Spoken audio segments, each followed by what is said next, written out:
క్రీస్తునందు ప్రియులారా, మీ అందరికీ ప్రభువైన యేసుక్రీస్తు నామమున శుభములు. దేవుడు దావీదునకు చేసినట్టు మనకు చెయ్యడు. దావీదునకు దేవుడు చేసిందేంటి, మనకు ఆయన చెయ్యనిదేమిటో తెలుసుకునే ముందు జరిగిన ఈ సంఘటనను వినండి. ఒక యవన దంపతులకు పుట్టిన బిడ్డ చనిపోయాడు. ఆ దంపతులు దుఃఖములో ఉంటే ప్రవక్త అనబడిన ఒక సేవకుడు వాళ్ళను దర్శించి, మీ పాపమును బట్టి మీ బిడ్డ చచ్చిపోయాడు అని చెప్పాడు. ఆ మాటలు విన్న ఆ దంపతులు చాలా ఏడ్చారు. తరువాత రెండో బిడ్డను కనడానికి కూడా వారు సిద్ధపడలేదు. ఎందుకంటే ఆ బిడ్డ కూడా చచ్చిపోతాడేమో అని వారి యొక్క భావన. ఆ తరువాత వారు మరొక దైవ సేవకుని యొక్క వాక్యాన్ని విన్నారు. ఆ వాక్యము రోమీయులకు రాసిన పత్రిక 8వ అధ్యాయము 31వ వచనం నుండి ఆ సేవకుడు తీసుకున్నాడు. ఇట్లుండగా ఏమందుము, దేవుడు మన పక్షమున నుండగా మనకు విరోధి ఎవడు? ఈ క్రొత్త నిబంధన కాలములో దేవుడు మన పక్షాన ఉన్నాడు, మనకు విరోధులు ఎవరూ లేరు. ఆయన మనకు విరోధి కాదు, ఆయన మన పక్షము. అంతేకాకుండా ఆయన మన పాపాన్ని తన మ్రాను మీద మోసుకొని పోయాడు.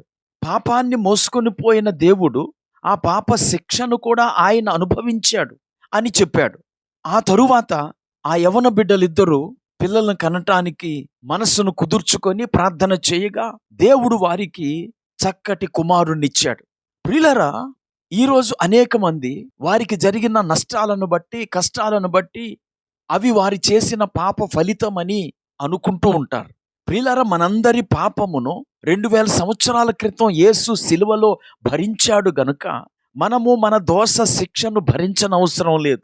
యెషయా గ్రంథం 53వ అధ్యాయము 6వ వచనములో, మనమందరము గొర్రెల వలె త్రోవ తప్పిపోతిమి, మనలో ప్రతివాడును తనకిష్టమైన త్రోవకు తొలిగెను అని చెబుతూ యెహోవా మనందరి దోషమును అతని మీద మోపెను.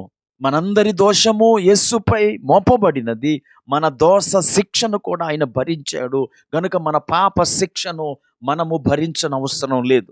అయితే దావీదుకు దేవుడు ఏం చేశాడు?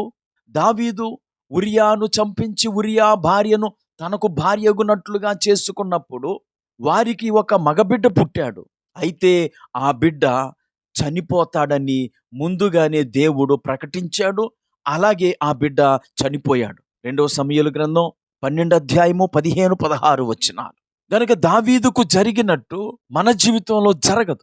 ఎందుకు జరగదు అంటే, దావీదు దేవుణ్ణి నమ్ముకున్నా, అది పాత నిబంధన కాలము. యేసు అప్పుడు మనందరి కొరకు చనిపోలేదు గనుక ప్రతివారు వారి వారి పాప శిక్షను అనుభవించవలసి వచ్చేది. కానీ ఇప్పుడైతే క్రీస్తు యేసు నందున్న వారికి ఏ శిక్ష విధి లేదని బైబిల్ చెప్తోంది. కనుక మన పాపముల యొక్క శిక్షను మనం అనుభవించాం. మనం ఏవైనా తప్పుడు నిర్ణయాలు తీసుకుంటే దాని పర్యవసానం అనుభవిస్తామేమో, కానీ మన యొక్క పాప శిక్షను బట్టి దేవుడు మనకు పుట్టిన బిడ్డలను చంపుట అనేది దావీదుకు జరిగినట్లు మనకు జరగదు.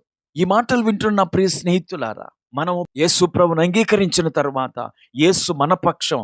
నువ్వేదైనా పని చేయాలనుకున్నప్పుడు ఆయన నీకు తప్పక సహాయం చేస్తాడు. అది వ్యాపారమైనా, వ్యవసాయమైనా మన ప్రభు మన పక్షముగా ఉండి మనకు తోడై ఉండి సహాయం చేస్తాడు. గనుక చేసిన పాపములను బట్టి కృంగిపోక విశ్వాసముతో ప్రభువుపై నిరీక్షణ ఉంచి జీవించండి. ప్రార్థన చేసుకుందాం. కృపా కనికరం కలిగిన మా తండ్రి, నీకు వందనాలు. ఈ మాటలు వింటున్న మా వీక్షకులలో కొంతమంది వారు తాము చేసిన పాపములను బట్టి కుమిలిపోతూ ఆ పాప శిక్షని అనుభవిస్తున్నామని భావిస్తూ ఉన్నారు. ఈ మాటల ద్వారా మీరు మా పాపములను భరించారు గనుక, మా దోష శిక్షను కూడా మీరు భరించారు గనుక మేము భరించనవసరం లేదనే విషయాన్ని వీక్షకులు అర్థం చేసుకొని నిశ్చింతగా జీవించుటకు కృప చూపమని యేసుక్రీస్తు నామమున ప్రార్థించి వేడుకుంటున్నాము. ఆమేన్.